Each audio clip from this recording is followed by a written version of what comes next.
Let's talk about NFTs.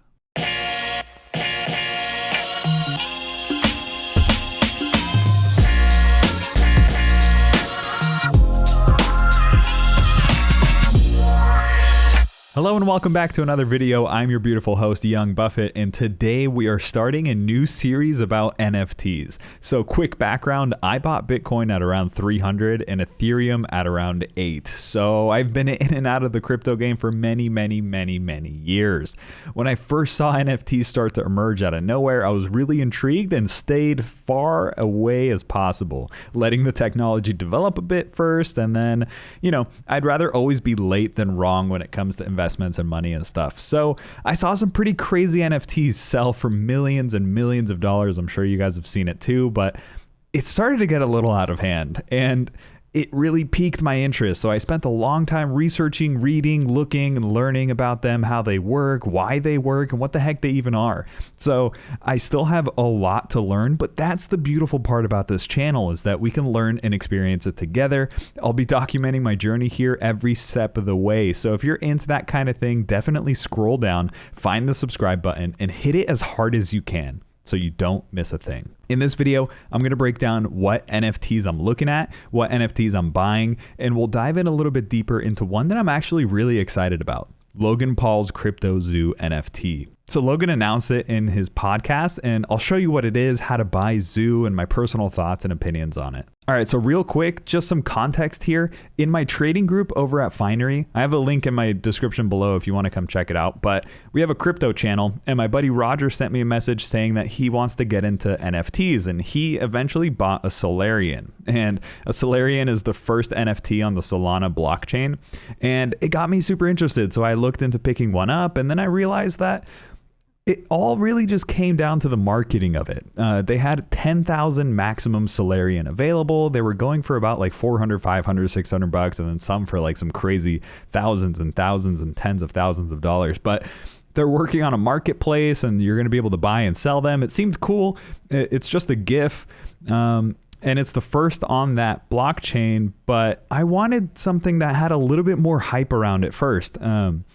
There are so many NFT projects and they all have a set supply. And like, for example, the Solarians, there's 10,000 of them. And once they all get bought up, it really just comes down to how much somebody else wants what you have. And then that determines the price from there. So after that really piqued my interest, I dove into NBA's Topshot. I picked up one of their starter packs and I felt like I was opening up Pokemon cards, but I ended up getting these 3 gifts. I spent like $9 and I think if I sell them individually on their marketplace, I'll get back like 20 or so. I don't really know. I haven't really tried, but let me know in the comments below if you want me to flip these NBA ones too so we can see what we can do with those. But then Jack over at Finery on that crypto channel, he sent me a link to Logan Paul's NFT, the CryptoZoo. So Logan Paul has been nonstop talking about cryptos and how he's super into it and whatnot. And I don't know if he has the best reputation when it comes to crypto. I don't really care though. This one doesn't really look like a pump and dump, surprisingly enough. Typically I'd stay away from celebrity projects, but it doesn't have that much hype and marketing around it pre-launch like typical rug pull projects would. So I looked at my bank account, I had to spare $1,000 to play with, and I dove right in.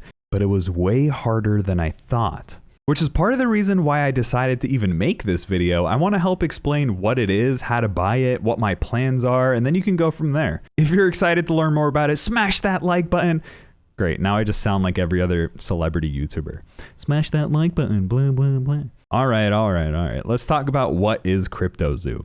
So before we talk about how you can actually buy the Zoo token, which was way too complicated, but we'll get into that in this video a little bit later. If you don't already know what this NFT game is, this section of the video is for you. If you already know, feel free to skip to the next section. But Logan Paul is launching an NFT game called CryptoZoo.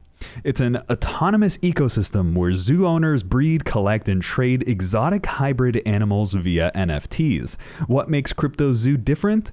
Well, it's a crossbreeding of never-before-seen animal hybrids. NFTs that yield a token and a gamified user experience will make CryptoZoo an instant viral phenomenon.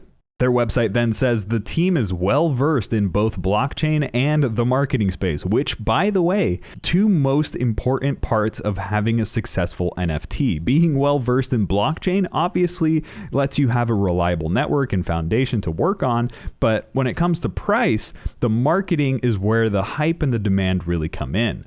Everything is supply and demand, as you might already know, so we'll see if the demand gets generated by his marketing. He then said on his podcast that he spent about $1 million of his own money developing this project so far in the past 6 months. I'm not really sure where that money went though, but it's still interesting to hear that he's personally invested into this project. He probably spent the money on development and the technology and the money for the artwork and stuff. He said there's like 10 artists working on the artwork and a group of blockchain development wizards. So that all adds up. That makes sense. One cool point is that this is not on the Ethereum network. He put this on the Binance Smart Chain network.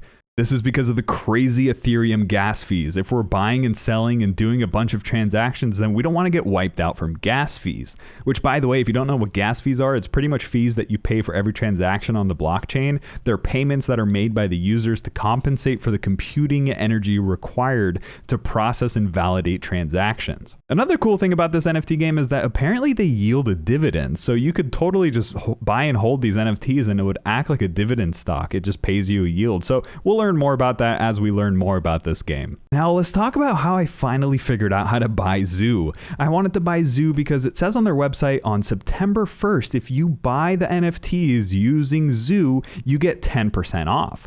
Now, that's like you buying a crypto and then you get a 10% gain right off the bat. So that seemed cool. I don't know if you need Zoo to buy the NFTs when they come out, but that 10% discount was appealing, so that's why I wanted Zoo right now. I went to go buy Zoo, but it's not on Coinbase. So I went to Binance.us, but it wasn't on there either. So I realized you have to swap BNB into Zoo on something like PancakeSwap. But I didn't have any BNB. So I bought BNB last night on Binance US. I bought one BNB for $456. Then I got tired. I went to sleep. I woke up the next morning and there was a 10% gain on the BNB that I bought the night before. That was cool. So then I went to go take the BNB out of Binance and put it into a Meta wallet so then I can pancake swap it. If this all sounds like gibberish, just hang in there. I know this stuff can get kind of weird. But then I found out you need to configure the Meta wallet to accept Binance smart contracts because it's set to Ethereum by default. So then I Googled and then I eventually figured it out. And then I configured the Meta wallet to be able to accept the Binance that I needed. And then I went to go send my one BNB to the Meta wallet. And then it said that my BNB was locked in there for 10 days inside of Binance US because I just bought it. I think it's like waiting for it to clear or something. So great. How can I buy Zoo now? And this is where Jack kind of helped me out. I asked him some questions and he broke down another alternative path to get to Zoo. He said I could take my Ether, bridge it to any Ether, swap any Ether into BEP Ether, then swap BEP Ether to BNB, then swap BNB to Zoo. So I did just that. I hopped over into Nerve Finance to bridge my Ether into any Ether. Good. Now I have any Ether in my MetaMask wallet. Then I went to swap the any Ether to BEP Ether, but then I got hit with a notification that I need 11 cents worth of BNB in my wallet to cover the gas fees for that swap. I don't have any BNB in that wallet because it's locked in my Binance for 10 days. So I went to my sugar daddy, Jack, and I offered him $10 if he would send me $1 worth of BNB so I can cover these fees. He's at his work office, so once he gets back home later tonight, he's going to message me and we'll figure out how to get me $1 worth of BNB to cover these fees. But then I'll be able to finish that transfer, swapping the any Ether into BEP Ether, then swap my BEP Ether into BNB, which then I can finally swap into Zoo. So I'm sure there's a way easier way to do this. If you already have BNB, you can swap that into Zoo, but I had to go the crazy roundabout way to make that work. Now, let's talk about Zoo's numbers. So Zoo has a total supply of $2 trillion, which is absolutely wild, but whatever. There's a self-reported circulating supply of 500.11 billion. There are currently 8,013 holders, which then again is absolutely crazy because he hasn't even done any marketing around this other than the mention on his podcast. There's one wallet that holds 74.99% of all of the tokens, which scares me, but whatever. It's currently trading for 0.00035. That means it's up around 2,902.6% since it was made, which was 15 days ago, by the way, which is mind-blowing. With craziness like this, I like to scale in. So I'm kind of forced to scale in anyways because my $456 worth of BNB is locked up inside of Binance for 10 days, which would put it at releasing September 2nd, which is the second day of the NFT's release. But I'll have about $400 or so to work with on day one, which is September 1st, from that Ethereum swapping nonsense that I had to do that I just explained for 10 minutes. So we're going to play around with it and we're going to see where we end up with it. I'll be documenting my journey every single step of the way. So definitely make sure you're subscribed if you're not already. And let me know in the comments down below what you think of this NFT. Are you skeptical? Are you curious? Are you excited? I have a lot of different adjectives that we can use here, but I'm just going to throw about $1,000 at it so you don't have to. Sit back, enjoy, watch this show, and let's see what happens. And I love you, and I'll see you on the next video.